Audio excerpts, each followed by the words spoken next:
Hello दोस्तों, स्वागत है आपका चैनल पे। इस वीडियो से हम मॉडर्न इंडिया हिस्ट्री की शुरुआत करेंगे।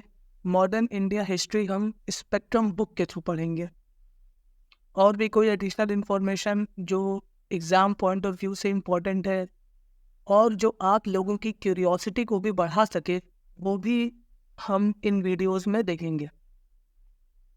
तो ये फर्स्ट चैप्टर है सोर्सेज का। स्पेक्ट्रम बुक के सारे चैप्टर्स हम कवर करेंगे। तो चलिए इस फर्स्ट चैप्टर से स्टार्ट करते हैं। पास्ट को हम तभी स्टडी कर सकते हैं जब हमारे पास सोर्सेज ऑफ इंफॉर्मेशन अवेलेबल हो। ये 6 ऐसे मेजर सोर्सेज हैं जिनको पढ़ के समझ के मॉडर्न इंडिया हिस्ट्री के बारे में बताया गया है। जब हम इस चैप्टर को कंप्लीट करेंगे तब हम इस बात को अप्रिशिएट कर पाएंगे कि हिस्ट्री की एक बुक को लिखने के लिए कितने ही सोर्सेज को रिफ़र करना पड़ता है। जब हम इस बात को अप्रिशिएट कर लेते हैं तो हमारे लिए हिस्ट्री पढ़ना इंटरेस्टिंग हो जाता है। सोर्सेज हैं archival materials, biographies, memoirs and travel accounts, newspapers and journals, oral evidence, creative literature and painting. एक एक करके इन सभी सोर्सेज को हम देखेंगे इस वीडियो में। सबसे पहले आता है आर्काइव्स। आर्काइव्स को सबसे ज़्यादा प्रायोरिटी दी जाती है। आर्काइव्स क्या होते हैं? Now these are collection of records and documents.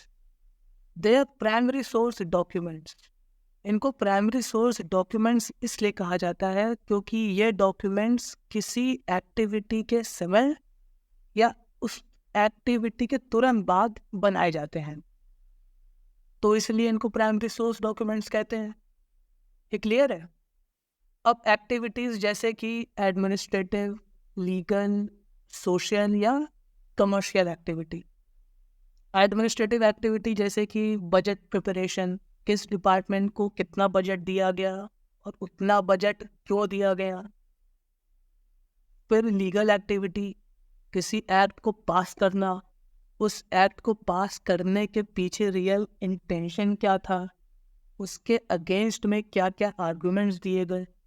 इसका एक एग्जाम्पल लेते हैं।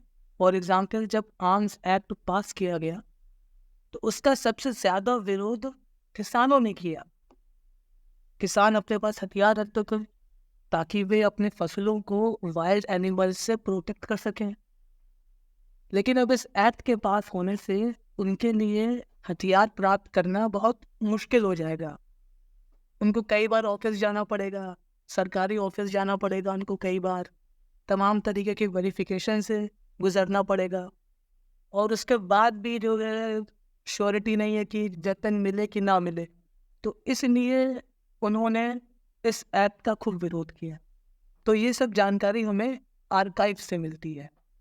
फिर सोशल एक्टिविटी जैसे कि हॉस्पिटल इस्टेब्लिश करना, स्कूल इस्टेब्लिश करना, इन रिलेटेड डॉक्यूमेंट से हमें वहाँ की सोशो इकोनॉमिक कंडीशंस के बारे में पता चलता है। फिर कमर्शियल एक्टिविटी जैसे कि इम्पोर्ट ड्यूटी रिड्यूस करना, इसका भी एक अच्छा एग्जाम्पल है। ब्रिटेन की कॉटन मिल्स ने ब्रिटिश इंडिया सरकार पर दबाव बनाकर ब्रिटेन से आने वाली कॉटन पर इम्पोर्ट ड्यूटी रिड्यूस करवा दी। नाउ इसका रियल इंटेंशन था कि इंडिया के जो कॉटन मिल्स थे वो काफ़ी तेज़ी से इंडिया में अपना मार्केट बढ़ा रहे थे। अब ये बात ब्रिटेन की कॉटन मिल्स के लिए काफ़ी अनफेवरेबल थी, तो इसलिए उन्होंने ब्रिटिश इंडिया गवर्नमेंट पर दबाव बना के इम्पोर्ट ड्यूटी रिड्यूस करवा दी। तो ये सब इंफॉर्मेशन हमें आर्काइव से मिलती है। आर्काइव्स ओरिजिनल डॉक्यूमेंट्स हैं। इन रिकॉर्ड्स को इस पर्पस से बिल्कुल नहीं बनाया जाता है कि फ्यूचर जनरेशन को इंफॉर्मेशन कन्वे करनी है। ये बिल्कुल पर्पस नहीं रहता है इनका। इनका पर्पस रहता है एक डेटाबेस क्रिएट करना। गवर्नमेंट डिपार्टमेंट अपना डेटाबेस क्रिएट करती है, फिर फाइल से, लेटर से डिफरेंट गवर्नमेंट डिपार्टमेंट्स आपस में कम्युनिकेट करती हैं। तो इनका ये पर्पस है। That is why they are not consciously written to convey information to future generation. Hence, they are the most authentic and reliable source. Now, these archival records help historians to trace every important development stage by stage and follow the processes of decision making and the psychology of the policy makers. Policy makers की क्या psychology है जब वो कोई policy बना रहे हैं, तो हमें आर्काइव से इन बातों के बारे में पता चलता है. Now these are following categories of official records. तो ऐसे 7 कैटेगरीज हैं, एक एक करके इन सभी कैटेगरी के बारे में देखते हैं. सबसे पहले आता है सेंट्रल गवर्नमेंट आर्काइव्स. ये आर्काइव सेंट्रल गवर्नमेंट ओन करती है. इसके अंदर आता है नेशनल आर्काइव्स ऑफ इंडिया. अब इस नेशनल आर्काइव्स ऑफ इंडिया में जो आर्काइव्स हैं, they give information about different branches of the east India company. East India company की डिफरेंट ब्रांचेस थी. एडमिनिस्ट्रेटिव थी, रेवेन्यू थी, मिलिट्री थी, कमर्शियल थी. तो इन ब्रांचेस से रिलेटेड इंफॉर्मेशन हमें नेशनल आर्काइव्स ऑफ इंडिया में मिलती है. फिर आता है सर्वे of India. Survey of India के रिकॉर्ड्स वैल्यूएबल इंफॉर्मेशन प्रोवाइड करते हैं. सर्वे ऑफ इंडिया के बारे में अगर मैं बताऊं तो इस ऑर्गेनाइजेशन ने पूरे इंडिया को मैप किया है, टोपोग्राफिक इंफॉर्मेशन कलेक्ट की है, रिवर कोर्सेज को मैप किया है. सर्वे ऑफ इंडिया ने ही ग्रेट ट्रिग्नोमेट्रिकल सर्वे कंडक्ट किया था. इसी सर्वे में माउंट एवरेस्ट और बाकी माउंटेन्स की हाइट का पता लगाया गया था, और वो भी ट्रिग्नोमेट्री की नॉलेज को यूज़ करके. तो सर्वे ऑफ इंडिया के रिकॉर्ड्स ज्योग्राफिकल नॉलेज प्रोवाइड है. अब किसी भी रीजन की ज्योग्राफी और हिस्ट्री इंटरकनेक्टेड रहती, और ज्योग्राफिकल नॉलेज से हिस्टोरियंस वहाँ की सोशल इकोनॉमिक कंडीशंस को बेहतर ढंग से समझ भी पाते हैं. इसलिए सर्वे ऑफ इंडिया के रिकॉर्ड्स काफ़ी हेल्पफुल हैं हिस्टोरियंस के लिए. फिर ये है जेम्स रेनल. इनको फादर ऑफ इंडियन ज्योग्राफी भी कहा जाता है. He was the first surveyor general of Bengal and he was appointed in 1767. इन्हीं के अंडर सर्वे ऑफ इंडिया ने अपना काम शुरू किया, which was to scientifically map the unknown regions of the country. Survey of India का हेडक्वार्टर्स पहले कलकत्ता में था, फिर 1903 में देहरादून शिफ्ट हो गया, और सर्वे of India ministry of science and technology के अंडर है. तो ये एडिशनल इंफॉर्मेशन है. फिर ब्रिटिश गवर्नमेंट की सोशल, रिलीजियस और एजुकेशनल पॉलिसीज़ के बारे में हमें पब्लिक, जुडिशियल और लेजिस्लेटिव डिपार्टमेंट्स के डेटा से पता चलता है. एजुकेशनल रिकॉर्ड्स से हमको पता चलता है. सिमिलरली नेशनल मूवमेंट के बारे में हमें होम डिपार्टमेंट के जो रिकॉर्ड्स हैं उनसे पता चलता है. फ्रॉम 1907 से a new series of records आने लगे हैं जिनका टाइटल था home political, and they used to deal exclusively with political and communal issues. Similarly 1920 से 1937 तक जो कॉन्स्टिट्यूशनल डेवलपमेंट्स के बारे में जो जानकारी है वो हमको रिफॉर्म्स ऑफिस के रिकॉर्ड्स से पता चलती हैं. तो इस पेज में जितने भी रिकॉर्ड्स मेंशन्ड है, तो इनमें से कुछ records national archives of India में है, और कुछ रिकॉर्ड्स जो रिस्पेक्टिव सेंट्रल गवर्नमेंट की मिनिस्ट्री में वहाँ पे उनकी आर्काइव्स में आपको मिल जाएंगी. तो किसी को अगर रिसर्च करना हो वो यहाँ जा सकता है. तो ये हमने सेंट्रल गवर्नमेंट की आर्काइव्स कवर कर ली. अब हम आते हैं स्टेट गवर्नमेंट की आर्काइव्स पे. Materials are sourced from the archives of former British Indian provinces. British Indian provinces थे, वो भी अपने रिकॉर्ड्स मेंटेन करते थे, और इंडिपेंडेंस के बाद ये रिकॉर्ड्स रिस्पेक्टिव स्टेट आर्काइव्स में शामिल हो गए. फिर ऐसे ही प्रिंसली स्टेट्स के जो रिकॉर्ड्स थे वो भी रिस्पेक्टिव स्टेट आर्काइव्स में शामिल हो गए. फिर जो फॉरेन एडमिनिस्ट्रेशंस थे, फॉर एग्जांपल पोर्चुगीज़ का गोवा पे कंट्रोल था, तो उनके रिकॉर्ड्स अभी गोवा स्टेट आर्काइव्स में हैं. किंगडम ऑफ लाहौर के जो रिकॉर्ड्स हैं वो भी पंजाब स्टेट आर्काइव्स में हैं. इन आर्काइव्स से हमें पता चलता है कि कैसे महाराजा रंजीत सिंह की मौत के बाद पंजाब में एक इंटरनल टर्मोइल क्रिएट हो गई थी, जिसका फ़ायदा अंग्रेज़ों ने उठाया था। ऐसे ही मराठा हिस्ट्री के बारे में हमें पता चलता है, राजस्थान के जो प्रिंसली स्टेट्स हैं उनके बारे में पता चलता है, डोगरा रूल के बारे में पता चलता है, और भी कई जो प्रिंसली स्टेट्स हैं उनके बारे में हमको मालूम पड़ता है। फिर ये आ गई प्रेसिडेंसी। इंडिया में 3 प्रेसिडेंसीज़ थी, बंगाल प्रेसिडेंसी, मद्रास प्रेसिडेंसी और बॉम्बे प्रेसिडेंसी। इन प्रेसिडेंसीज़ की आर्काइव्स काफ़ी इम्पोर्टेंट हैं मॉडर्न इंडिया हिस्ट्री को रिकंस्ट्रक्ट करने के लिए। एक और एडिशनल इंफॉर्मेशन की 1935 में इन प्रेसिडेंसीज़ में एडमिनिस्ट्रेटिव चेंजेस हुए थे, और जिसकी वजह से अब इनको प्रोविंसेस बोला जाने लगा। 1935 से पहले इनको प्रेसिडेंसी कहा जाता था, जैसे बंगाल प्रेसिडेंसी, मद्रास प्रेसिडेंसी और बॉम्बे प्रेसिडेंसी। अब 1935 के बाद इनको बंगाल प्रोविंस, मद्रास प्रोविंस और बॉम्बे प्रोविंस बोला जाने लगा। एडमिनिस्ट्रेटिव चेंजेस आए थे 1935 के बाद, इसलिए प्रेसिडेंसी और प्रोविंस में क्या क्या अंतर है ये हम आगे के वीडियोस में देखेंगे। फिर आता है archives of other European powers. अब जैसे पोर्चुगीज से रिलेटेड जो आर्काइव्स है वो गोवा में है, और इससे हम अपनी हिस्ट्री रिकंस्ट्रक्ट करते हैं। ऐसे ही डच के आर्काइव्स आपको मद्रास रिकॉर्ड ऑफिस में मिल जाएंगे, वेस्ट बंगाल में मिल जाएंगे। डच का कंट्रोल कोचीन एंड मालाबार में था, तो कोचीन एंड मालाबार से रिलेटेड जो रिकॉर्ड्स हैं वो आपको मद्रास रिकॉर्ड ऑफिस में मिल जाएंगे। चिंसूरा जो वेस्ट बंगाल में था उससे रिलेटेड जो रिकॉर्ड्स हैं वो आपको वेस्ट बंगाल की आर्काइव्स में मिल जाएगी।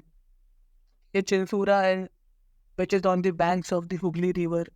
तो इस तरह के क्वेश्चन यूपीएससी पूछती है जगह के बारे में, और वो जगह किस नदी के किनारे लोकेटेड है। फिर आते हैं फ्रेंच। फ्रेंच अपने आर्काइव्स अपने साथ ले गए, ये छुपे रुस्तम टाइप के थे। फिर आते हैं डैनिश, ये भी अपने साथ अपने आर्काइव्स ले गए।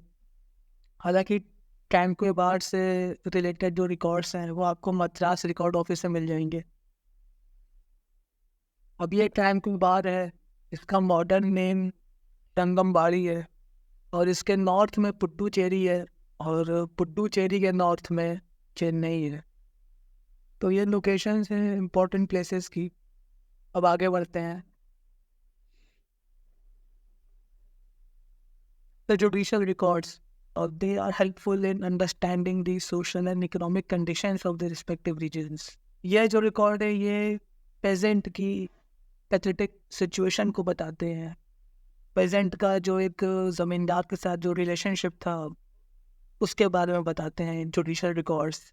किस तरीके से ज़मींदार एडमिनिस्ट्रेटिव मशीनरी के साथ मिल के पेजेंट को ऑप्रेस करता था।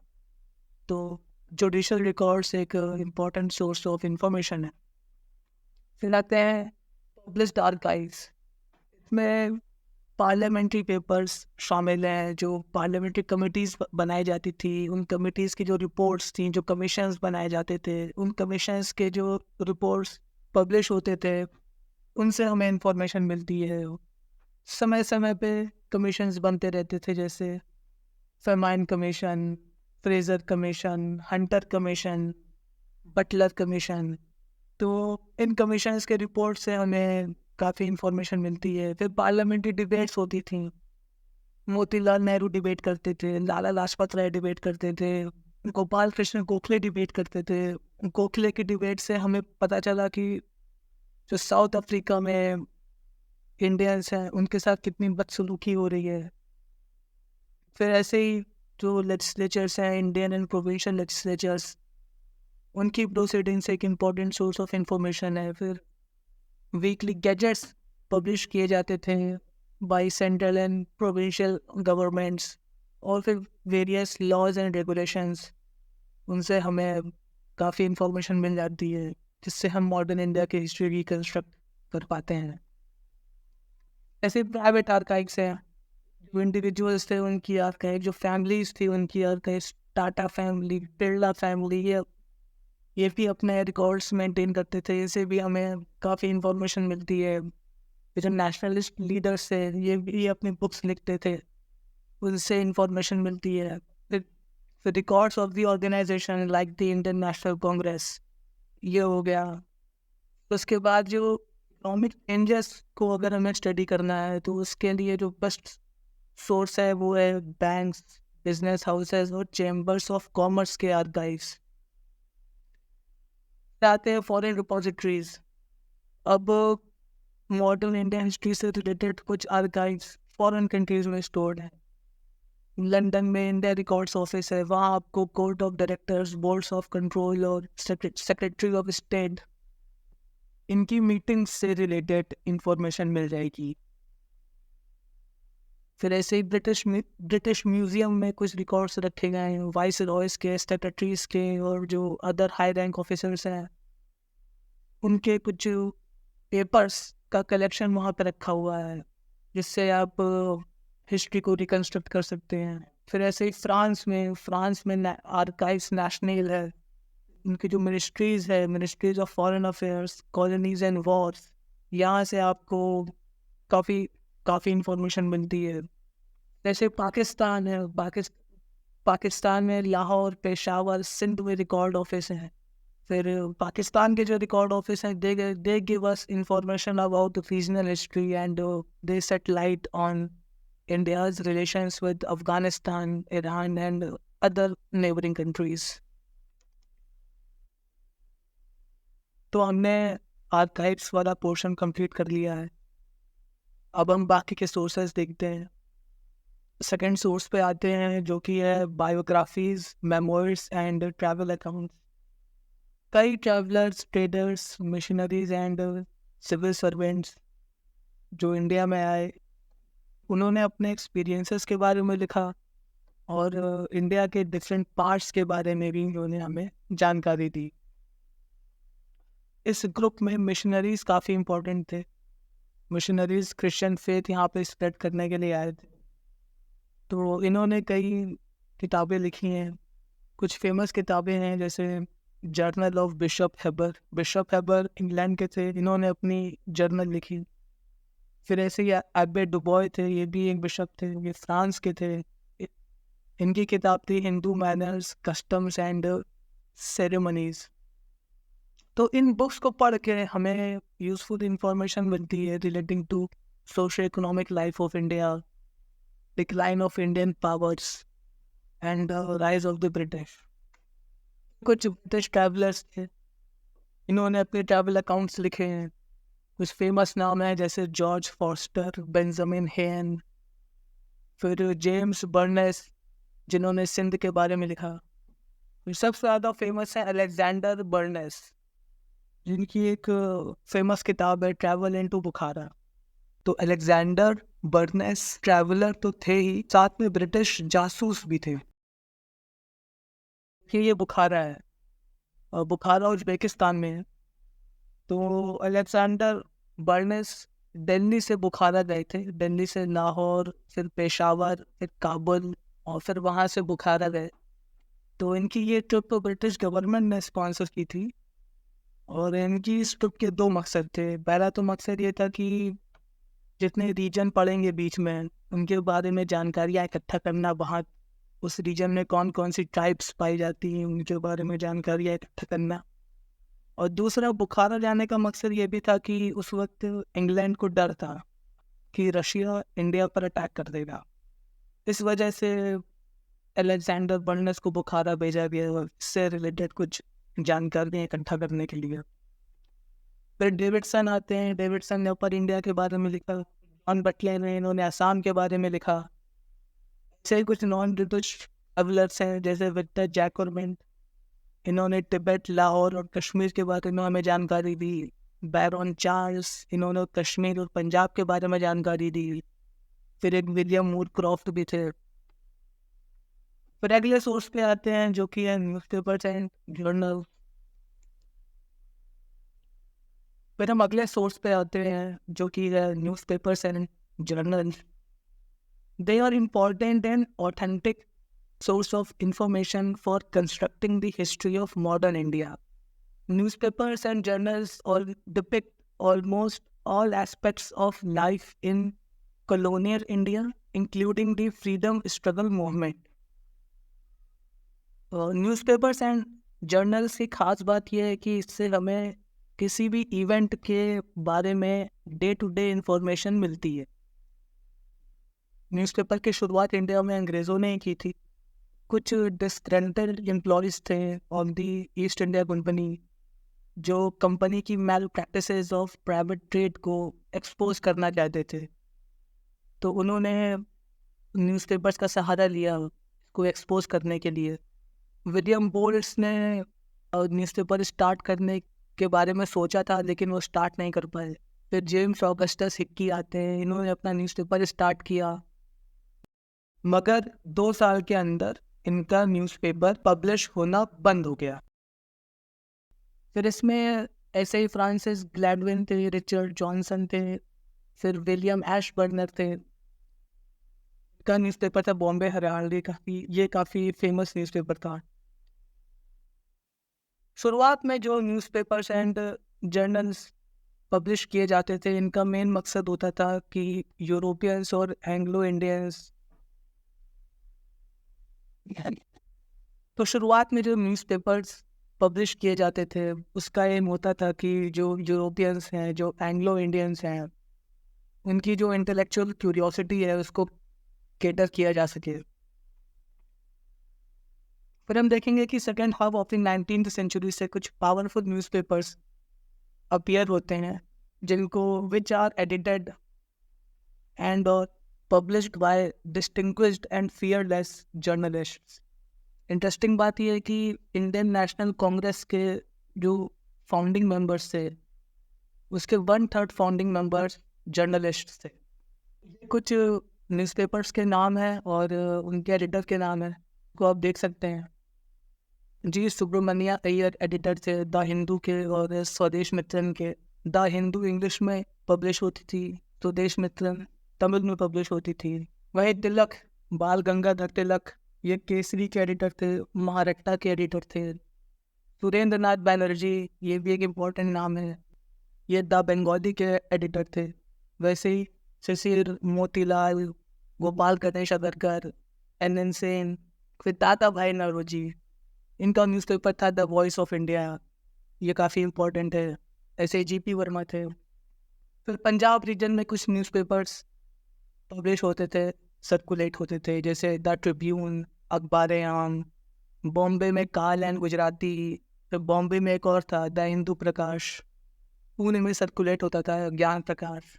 बंगाल में सर्कुलेट होता था सोम प्रकाश, बंगानी वासी, साधारणी। कुछ न्यूज़पेपर्स थे जो इंडिया के बाहर पब्लिश होते थे, जैसे the Indian sociologist by Shyam ji Krishna Varma, ये लंदन में पब्लिश होता था। वंदे मातरम, मैडम कामा, ये पेरिस में होता था पब्लिश। द तलवार, फिर गदर, गदर ये लाला हरदयाल इसके एडिटर थे, ये सैन फ्रांसिस्को में पब्लिश होता था। अब आते हैं ओरल एविडेंसेस। ओरल एविडेंसेस ये नॉन रिटन सोर्सेज हैं। It allows historians to broaden the boundaries of their discipline, but many historians remain sceptical of the veracity of oral history. जब हम अगले चैप्टर में मेजर अप्रोचेस के बारे में पढ़ेंगे तो वहाँ पे एक अप्रोच आएगा सबअल्टर्न अप्रोच। जो हिस्टोरियंस सबअल्टर्न अप्रोच को फॉलो करके इन रिकॉर्ड्स को स्टडी करते थे, वो अपना ज़्यादातर फोकस ओरल एविडेंस पर रखते थे। ओरल एविडेंस पे इसलिए रखते थे क्योंकि जो मार्जिनलाइज्ड लोग हैं, जो ऑप्रेस्ड लोग हैं, वो तो अपनी हिस्ट्री लिख नहीं पाते थे। तो कॉलोनियल पीरियड में उनकी जो कंडीशंस थी, अब क्योंकि वो लिख नहीं पाते थे इसलिए वो अपनी कंडीशंस ओरली ट्रांसमिट करते थे। तो इसलिए जो सबअल्टर्न अप्रोच जब हम देखेंगे नेक्स्ट चैप्टर में, तो जो हिस्टोरियन सबअल्टर्न अप्रोच को फॉलो करते थे वो मार्जिनलाइज्ड और ऑप्रेस्ड पीपल की कंडीशंस को समझने के लिए ओरल एविडेंसेस पे फोकस करते थे।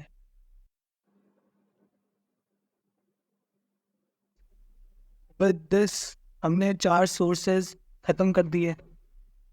अब बाकी के बचे 2 sources, creative literature and painting, and overall conclusion हम पार्ट 2 वाले वीडियो में देखेंगे।